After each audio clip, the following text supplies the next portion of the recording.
জয়গুরু।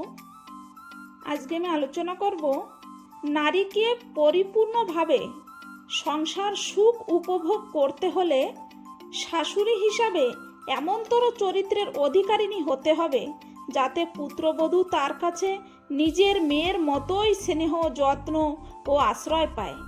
আবার প্রত্যেক বধূরই বিশেষভাবে মনে রাখা প্রয়োজন, শ্বশুর শাশুড়ি হচ্ছে স্বামীর স্বভাব মঙ্গলাকাঙ্ক্ষী গুরু। তাই বৃত্তিমুখর চলনায় তাদের মনে কষ্ট বা দুঃখ দিয়ে কোনো স্ত্রী স্বামীর প্রকৃত মঙ্গল সাধনা করতে পারে না।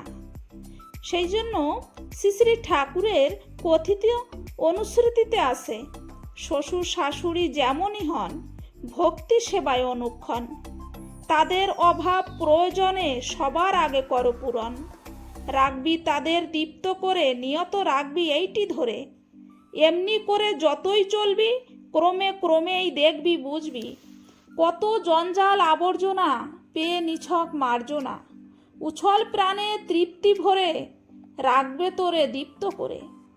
এমনকি শাশুড়ি যদি গঞ্জনা দায়িনীও হন তবুও তার মুখের উপর প্রত্যুত্তর করা বা কটু ভাষায় কথা বলা বধূর পক্ষে উচিত নয়।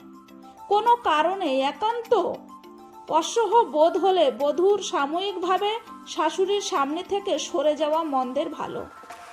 আর প্রত্যেক বধূরই কর্তব্য হচ্ছে শাশুড়ির মন যে সব কারণে তার উপরে বিরক্ত বা ক্রুব্ধ, সেই সব কারণগুলি খুঁজে বের করে সেই জিনিসগুলো শুধরে নেওয়ার জন্য বিশেষভাবে চেষ্টা করা। জয় গুরু।